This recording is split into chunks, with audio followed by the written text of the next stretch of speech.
Okay na, sir. Okay. Kaya may sabihin na nga ang House Kongreso at ito po'y tinanggap namin at bibigay namin ang SALN ni VP Sara. Kami po ay may sabihin na rin na binibigay sa House tungkol po sa SALN ba yan? Yes, sir. SALN ng isa sa mga empleyado ng Congress, ngunit ayaw po tanggapin ng Congress ang sabina na aming ipinapadala, ayaw tanggapin ng security. At ito, public notice lang po. Susunod na gawin po sa amin to ng Kongreso, I will cite the Secretary General in contempt. At hindi ko may papayag na baliwalain nila ang Office of the Ombudsman. At ang sabinang yon ay nauukol kay Safronio Gabunada, isa sa mga House employees. Ang ranggo niya yata ay Deputy Secretary General. At ito po ay tungkol sa mga plunder cases din na aming hinahanda sa mga congressman na kinauukulan. Flood control related. Flood control related. At tataka kayo, hanggang ngayon, wala pa rin ang mga SALN ng Kongreso. At ito, fair warning na naman sa Secretary General na hindi po kami papayag.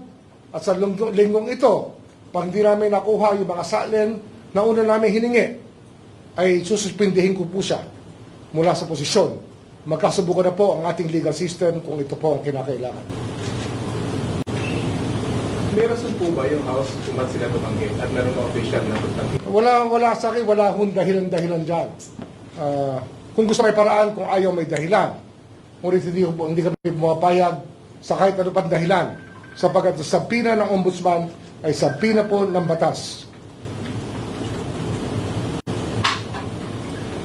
Sir, sorry. Etong sabina po for Sofronio ay para ibigay po ni Mr. Sofronio Gabunada sa inyo yung mga SALN ng isang congressman lang po or multiple individuals? SALN niya mismo. Ani Sofronio? Siya po ay aming inimbestigahan din dito sa Office of the Ombudsman.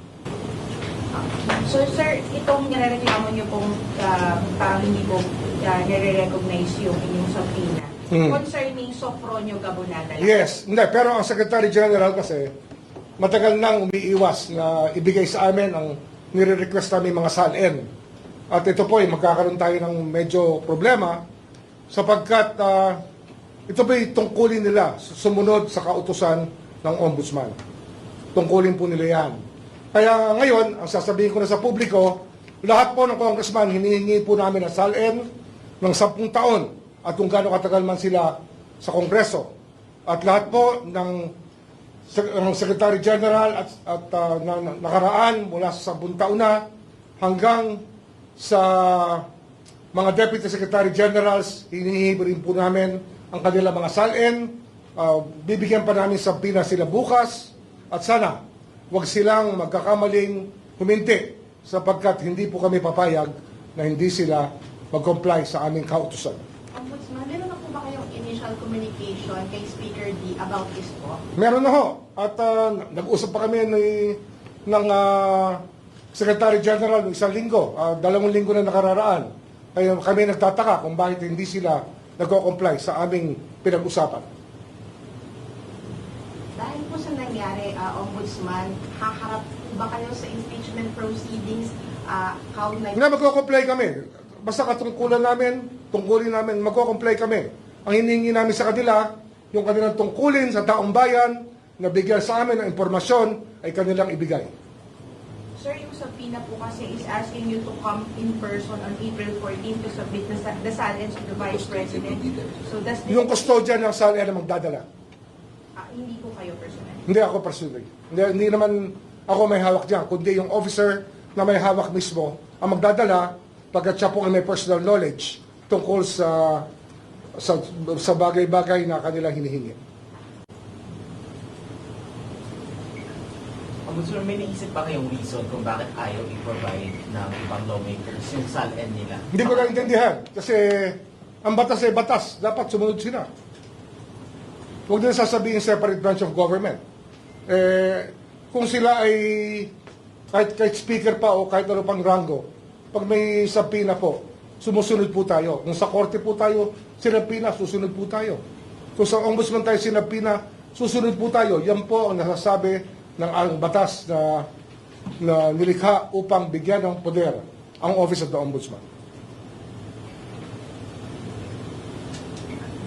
Sir, separate topic lang, pero flood control pa rin. Sir, kasi may copy po ako nitong information about yung request po ng Ombudsman sa preventive full departure order for the Yap brothers. This was granted by court.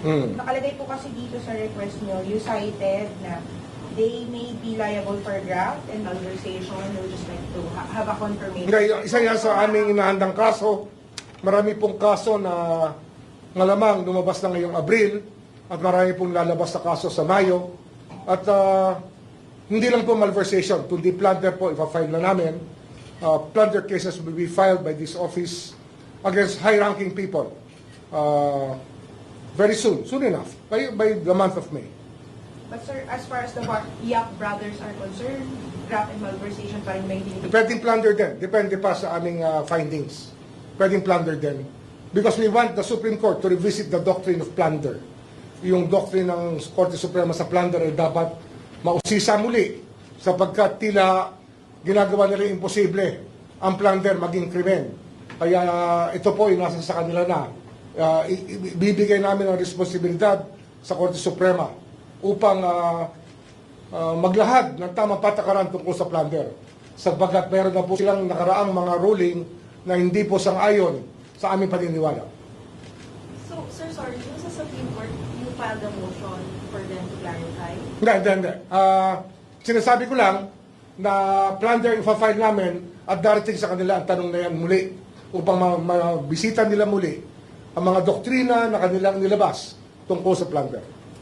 Sir, kasi I understand yung sa Yap brothers ko meron ng civil forfeiture cases against... Meron din. Ang problema nga kasi, yung Secretary General, pag hindi biyasa may binigay, ang SALN, ay para sinasabi nila, hindi kayo pwede mag-file ng civil forfeiture cases. They cannot frustrate the ends of justice. I'm warning the Secretary General, do not do this again. We will cite you for contempt and we will suspend you, if not remove you from office. Sir, the fact ba na may, I'm asking your opinion on this as a lawyer, given na meron na pong civil forfeiture cases na pending against the Yap brothers, does this make them liable for plunder already? Kasi No, it doesn't follow. Doesn't follow. Or any criminal case, sir? Now, we have to look at the circumstances by which we qualify a crime to be plundered.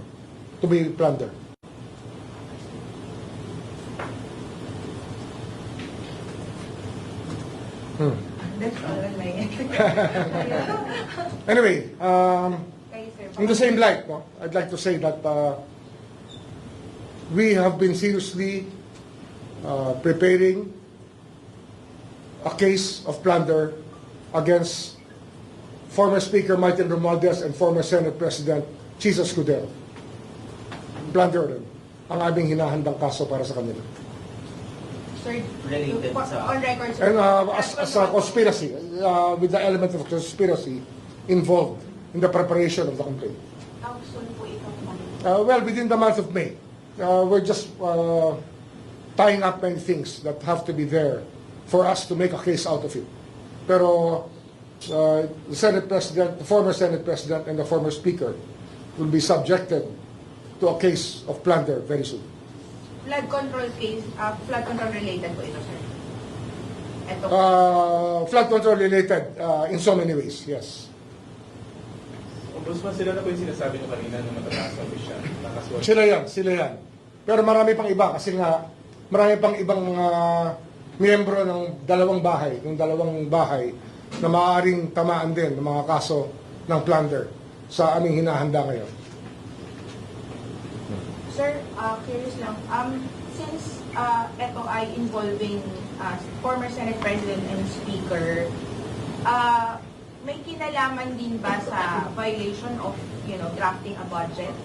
Exactly. Not necessary. It's actually the way that the budget was passed upon by the two houses and how many things have been implemented because of that. Okay, budget process, sir. Budgetary process. conspiracy. Conspiracy. Sir, pwede nyo ma-explain paano po nag-evolve dun sa part ng conspiracy? Now you'll get it later on when we explain the facts. Makukuha nyo yan. Madaling maintindihan. Actually, narinig nyo na yung istorya. Narinig nyo na yung istorya mula sa mga testigo dati sa Senate. And if you think about it, there was a conspiracy to commit plunder. I think you can put everything together. Kayo mismo, you can put it together. It doesn't take a genius to do it. Kung budgetary process po ito, so ibig sabihin marami pa rin madadamay. Maraming madadamay. Maraming madadamay. Anong years po yung tinignan natin sa budget? Right now, ang tinitingnan natin, 24 and 25. Pero, it can go back to as far as the time of Speaker Velasco is concerned. Nung panahon ni Speaker Velasco, malamang ay babalik pa kami hanggang doon sa pag-aaral ng mga kasong dapat pagulungin laban sa mga taong gumawa ng ganitong gawain na plunder nga. Paglilimas ng ating kaban ng bayan. Meron din po kasama from BBM, executive officials. Malamang, meron din. So sir, ano to, pwede rin, on top of violation of plunder law, violation of the budget law ng 2024-2025. Yes. Okay? Wala na.